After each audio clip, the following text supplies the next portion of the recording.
وذكر فإن الذكرى تنفع المؤمنين.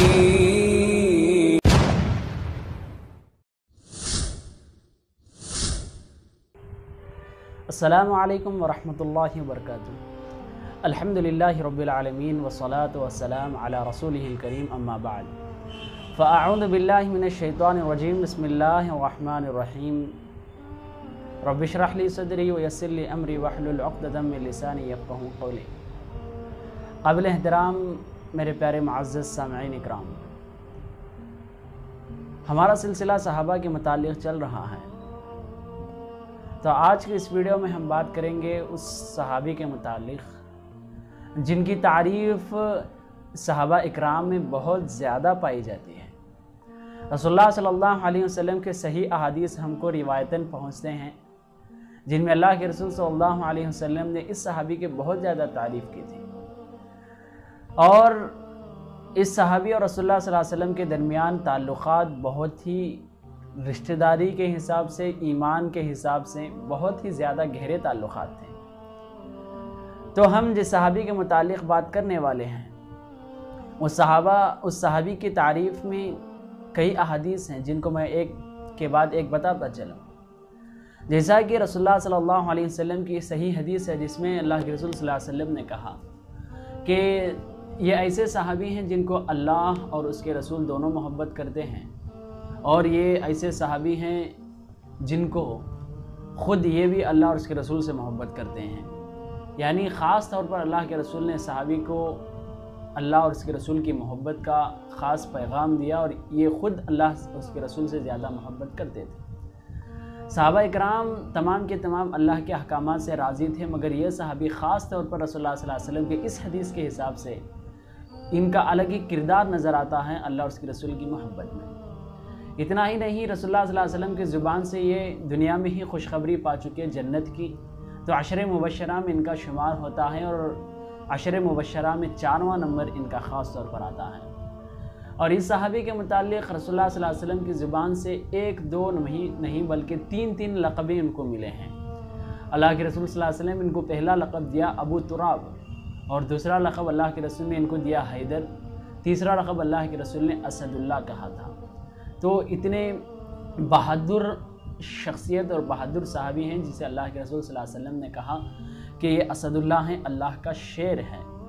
اللہ کا شیر یعنی کتنی طاقت اور کتنی جرأت اور ان کی طاقت کتنی ہوگی جسے اللہ اور اس کے رسول صلی اللہ علیہ وسلم کی زبان سے یہ کلمات نکلے کہ یہ اسد اللہ ہیں، یہ اللہ کے شیر ہیں. اور رسول اللہ صلی اللہ علیہ وسلم پر جو سب سے پہلے اسلام قبول کرنے والے ہیں ان میں سے یہ سابقین الاولین صحابی ہیں جو ان کے عین جوانی میں ہی، بچپنے میں ہی انہوں نے اسلام قبول کر لیا. اور اسلام قبول کرنے کے بعد رسول اللہ صلی اللہ علیہ وسلم کی اقتداء میں نماز پڑھنے والے صحابی اس میں ان کا نام شمار کیا جاتا ہے. اور رسول اللہ صلی اللہ علیہ وسلم نے ان کو یہ بھی کہا کہ آپ اور میرا تعلق موسیٰ اور ہارون کے درمیان جس طرح رشتہ داری کا تعلق تھا اس طرح میرے اور تمہارے درمیان کا تعلق ہے. تو اللہ کے رسول صلی اللہ علیہ وسلم اس طرح رشتہ داری کو اور زیادہ نکھار کر کے اور بہترین مثال دے کر بتانا ان کے لیے ان کی خصوصیات میں شمار کیا جاتا ہے. اور یہ پڑھے لکھے صحابی تھے جس کی وجہ سے کاتبین وحی میں بھی شمار کیے جاتے تھے کہ اللہ کے رسول صلی اللہ علیہ وسلم پر جو وحی نازل ہوتی تھی یہ وحی بھی لکھا کرتے تھے. اور ان کی خصوصیات میں سے یہ بھی ایک ہے کہ جیسا ہی وحی نازل ہوتی تو لکھتے وقت یہ خود بخود قرآن یاد کر لیا کرتے تھے، تو حافظین قرآن میں بھی ان کا شمار ہوتا ہے. تو جس صحابی کے متعلق ہم بات کرنے والے ہیں جن کا نام علی بن ابی طالب رضی اللہ عنہ ہے، خلیفۃ المسلمین، یہ مسلمانوں کے 4ویں خلیفہ اور یہ معزز قوت اور بہت ہی بہترین ایمان والے صحابی جن کے بارے میں ہم کو بہت سی تاریخی واقعات ملتے ہیں. تو انشاءاللہ ہم کوشش کریں گے ان کی بنیادی معلومات حاصل کریں تاکہ ہماری زندگی میں ان معلومات کے ذریعے اپنی زندگی سنوار سکے. جو بھی پریشانیاں آتے ہیں جسمانی ہو یا ایمانی ہو، ہر طرح کے ہم پریشانیوں کو ان شخصیتوں کی سیرت سے ضرور ہم اپنی زندگیوں کو سنوار سکتے ہیں. تو ان کی پیدائش کے متعلق بات کریں تو علی بن ابی طالب رضی اللہ عنہ رجب کے مہینے میں 13 نبوت کو پیدا ہوئے یعنی اللہ کے رسول صلی اللہ علیہ وسلم کو جیسا ہی نبوت ملی 40 سال کی عمر میں، اس سے 13 سال قبل ان کی پیدائش ہوئی۔ اور ہجرت کی بات کریں تو ہجرت سے بسپر 3 سال قبل ان کی پیدائش ہوئی۔ نبوت سے 13 سال پہلے اور ہجرت سے بسپر 3 سال قبل علی بن ابی طالب رضی اللہ عنہ کی پیدائش ہوئی۔ اور فاطمہ بنت اسد ان کی والدہ ہیں جن سے علی بن ابی طالب پیدا ہوئے۔ ان کے متعلق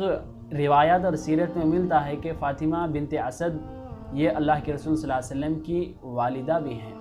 کہ اللہ کے رسول صلی اللہ علیہ وسلم کی والدہ آمینہ کے انتقال کے بعد فاطمہ بنت اسد اللہ کے رسول کی پرورش کی تھی، انہوں نے اپنی گود میں لیا تھا۔ اس وجہ سے اللہ کے رسول ان کو خود ماں کہہ کر پکارا کرتے تھے، ان کی خصوصیات میں سے شمار کیا جاتا ہے۔ جب فاطمہ بنت اسد کا جو علی بن ابی طالب رضی اللہ عنہ کی والدہ کا انتقال ہوا تو اللہ کے رسول صلی اللہ علیہ وسلم نے جو کرتا پہنے ہوئے تھے اسے نکال کر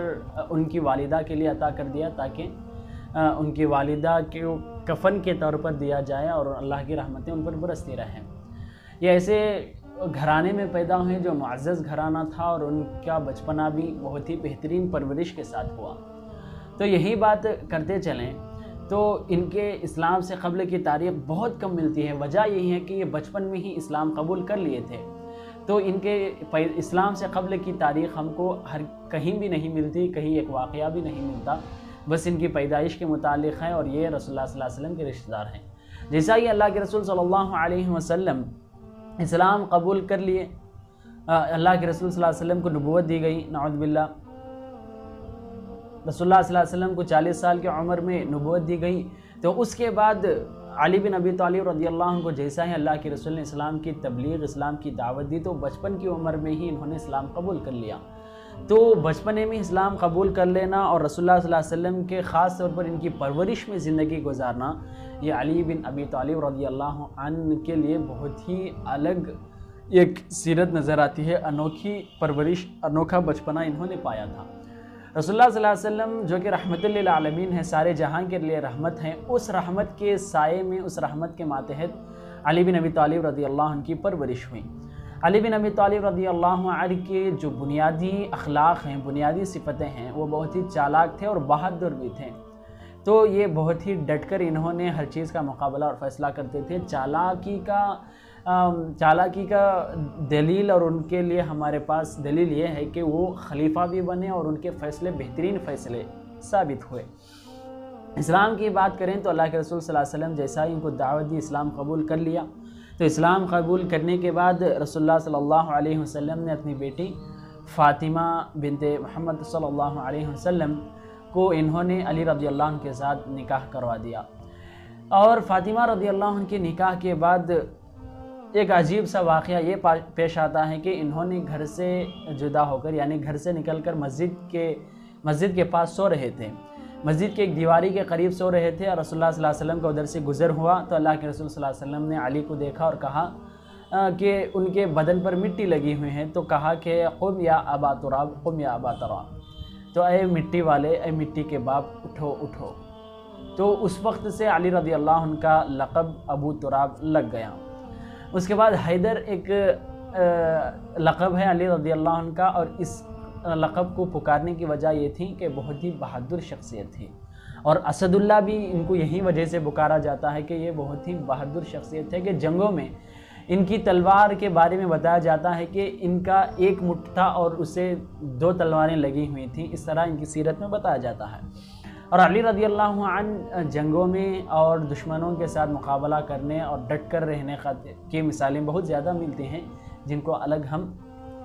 بات چیت کریں گے، گفتگو کریں گے۔ اسلام قبول کرنے کے بعد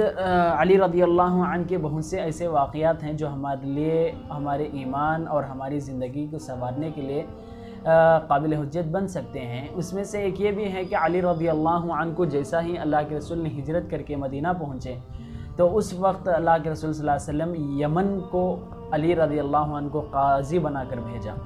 یمن کے لیے علی رضی اللہ عنہ کو قاضی بنا کر بھیجا، تو اس وقت علی نے کہا کہ میری عمر بہت چھوٹی ہے اور بڑے بڑے صحابہ موجود ہیں، کیا میں اس وقت قاضی یا فیصلہ کر سکتا ہوں؟ تو اللہ کے رسول نے کہا کہ ضرور آپ فیصلہ کر سکتے ہو، آپ کے اندر وہ صفت پائی جاتی ہے۔ اس کے بعد ایک دوسرا واقعہ یہ پیش آتا ہے کہ جیسا ہی اللہ کے رسول صلی اللہ علیہ وسلم مکہ سے ہجرت کر کے مدینہ پہنچے تو اللہ کے رسول نے سب سے پہلا کام جو انجام دیا وہ مسجد نبوی کی تعمیر تھی. تو مسجد نبوی کی تعمیر میں علی رضی اللہ عنہ شروع سے لے کر آخر تک بھرپور خدمت کیے تھے، جو ان کی سیرت میں خاص طور پر یہ بات ظاہر کی جاتی ہے کہ علی رضی اللہ عنہ مسجد نبوی کی چھوٹی چھوٹی یعنی بنیاد سے لے کر آخری دیوار تک بھی چھت تک ہر چیز میں انہوں نے ساتھ دیا اور کئی دنوں تک مسجد کی تعمیر میں لگے رہے تھے. اس طرح ان کی ایک خاص خصوصیت نظر آتی ہے.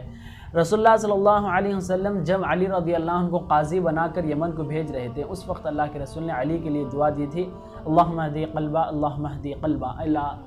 علی رضی اللہ عنہ کے دل کو ہدایت نصیب فرما، ثابت قدمی نصیب فرما. تو اللہ کے رسول کی یہ دعا تھی کہ ان کو زندگی بھر ثابت قدمی نصیب ہوئی اور یہ بہت ہی بہترین انداز میں خلافت بھی چلا رہے تھے. اگر انوکھے واقعات میں سے صلح حدیبیہ کا واقعہ ہے، جو اس وقت صلح حدیبیہ کے وقت اللہ کے رسول صلی اللہ علیہ وسلم 1400 صحابہ کو لے کر مکہ پہنچے تھے تاکہ عمرہ کریں، وہاں پر مکے والوں نے روک لیا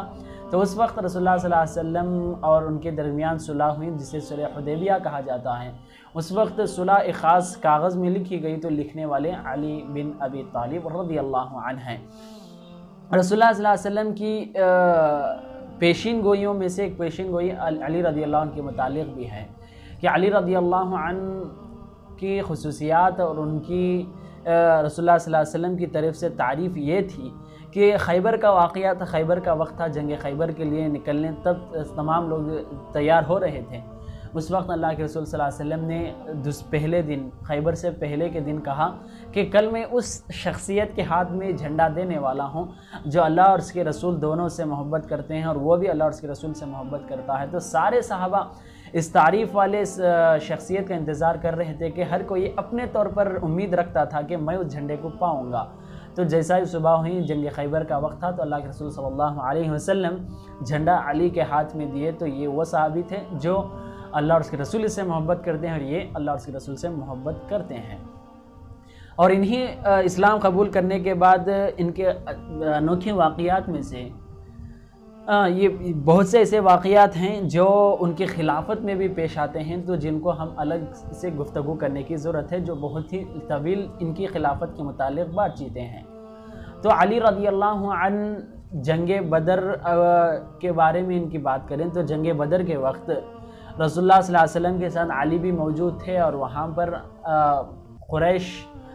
مکہ والے اور دشمنان اسلام نے مطالبہ کیا کہ ہم انہی سے لڑیں گے جو قریش سے تعلق رکھتے ہوں. تو علی رضی اللہ عنہ بھی آگے بڑھ کر جو پہلے 3 لوگ تھے تو ان 3 لوگوں میں سے علی بن طالب کا بھی شمار ہوتا ہے. یعنی میں آپ کو سمجھاتا چلوں کہ جس وقت رسول اللہ صلی اللہ علیہ وسلم کے زمانے میں جنگیں ہوتی تھیں یا پہلے تاریخ میں جنگیں ہوتی تھیں، ان کی شروعات ایسا ہوتی تھی کہ اس فوج سے ایک آدمی اور اس فوج سے ایک آدمی آتا تھا. 2 بہادر لوگ آتے تھے اور لڑتے تھے. جب ان 2 آدمیوں کی لڑائی ہونے کے بعد جو جیتتا تھا وہ فخر سے آگے بڑھ کر پھر لڑتے تھے. اس طرح علی بن ابی طالب رضی اللہ عنہ شروع ان لوگوں میں سے ہیں جو جنگ شروع ہونے سے پہلے ان لوگوں کو لڑایا جاتا ہے. تو علی بن ابی طالب رضی اللہ عنہ جنگ بدر میں آگے لڑ کر انہوں نے لڑا اور وہاں پر ولید بن عقبہ جو دشمن اسلام تھا تو اس کو علی رضی اللہ عنہ نے ختم کر دیا.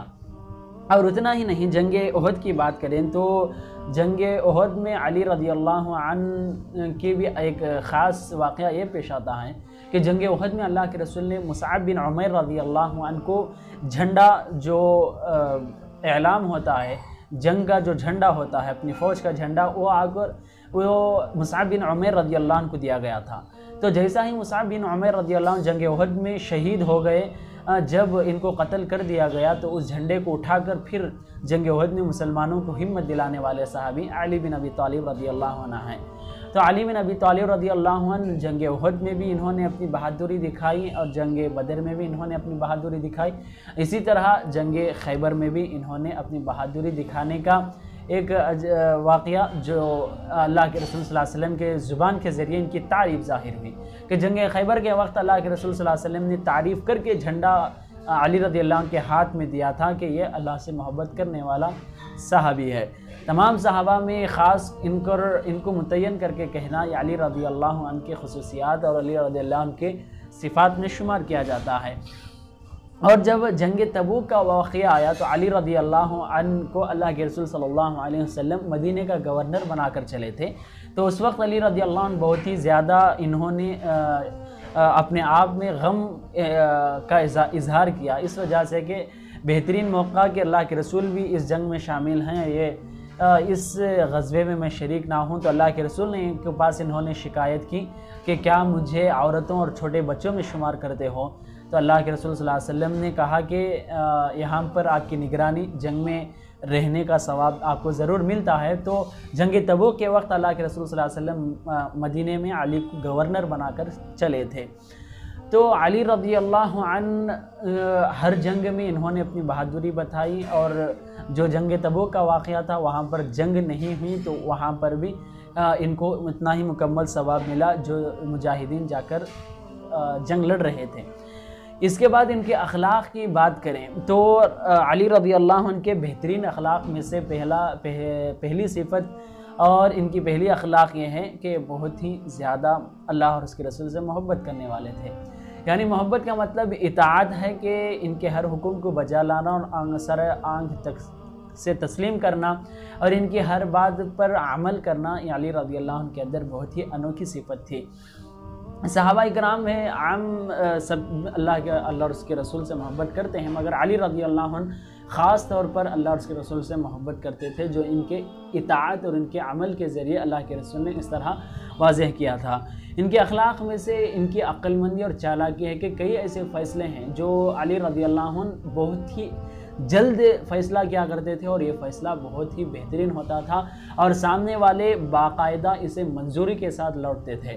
اور اتنا ہی نہیں، یہ حافظین قرآن میں سے شمار کیے جاتے ہیں کہ قرآن کو بہت جلد حفظ کر لیا کرتے تھے۔ جیسا ہی اللہ کے رسول پر وحی نازل ہوتی اور وحی لکھنے کا وقت آتا یا اللہ کے رسول پڑھ کر سناتے تھے تو اس وقت ہی علی رضی اللہ عنہ قرآن کو حفظ کر لیا کرتے تھے۔ یہ علی رضی اللہ عنہ کے اخلاق میں سے فصیح اور بلیغ یہ ایک ایسی صفت ہے جو آج ہم اکثر جگہ پر یہ باتیں سنتے ہیں کہ علی رضی اللہ عنہ کے اقوال، علی رضی اللہ عنہ کے انوکھے باتیں اور علی رضی اللہ عنہ کی جو بھی جملے زبان سے نکلتے تھے وہ بہترین جملے ہوتے تھے، جس کو ایسے اقوال کہا جا سکتا ہے جن کو لوگ یاد کرنا اور ان کو مثال کے طور پر پیش کرنا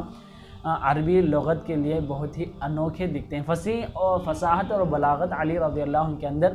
بہت ہی زیادہ نظر آتی ہے، ان کے ہر جملے میں فصاحت اور بلاغت نظر آتی ہے۔ خلافت میں کئی ان کے ایسے خطبات ہیں جو علی رضی اللہ عنہ جب بھی خطاب کرتے تھے تو لوگوں کے اندر بہت ہی زیادہ جذبہ ہوتا تھا، جب وہ عمل کے بارے میں ابھارتے تو عمل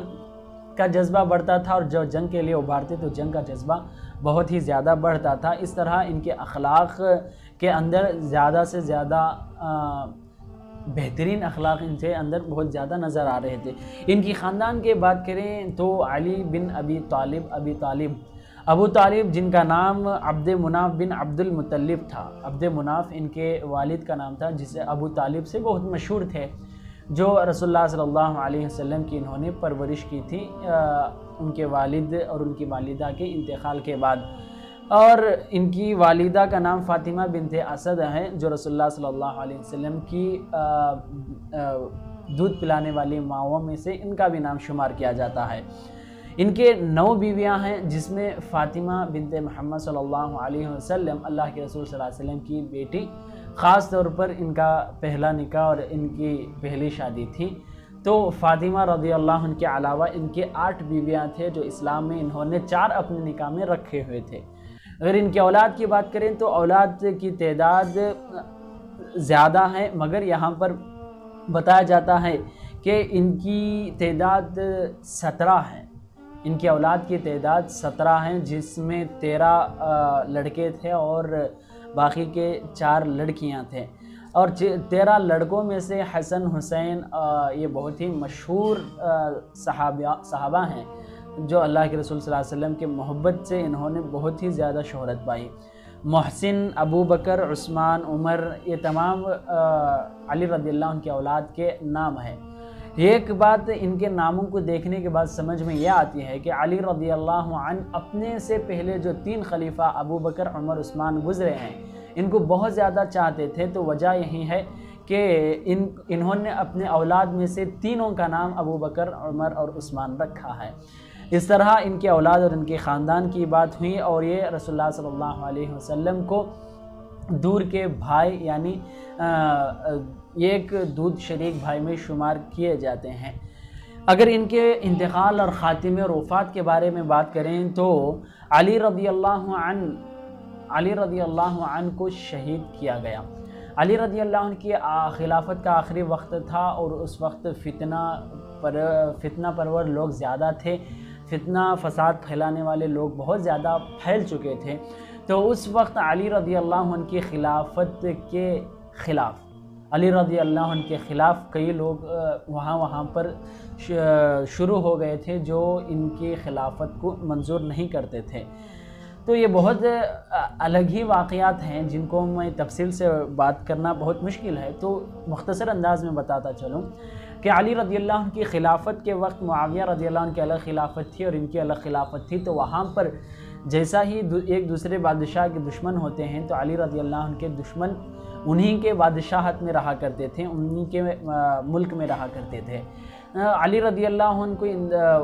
انتقال یعنی علی رضی اللہ عنہ کو قتل کرنے کی سازشیں ہو رہی تھیں کئی دنوں سے، اور ایک موقع پایا، انہوں نے فجر کے وقت علی رضی اللہ عنہ مسجد کے لیے روانہ ہوئے فجر نماز کے لیے۔ تو علی رضی اللہ عنہ کی ایک خاص صفت تھی کہ جیسا یہ مسجد کو فجر کی نماز کے لیے نکلتے تو یہ عوام کو، لوگوں کو اٹھاتے ہوئے چلتے، کہ جو راستے میں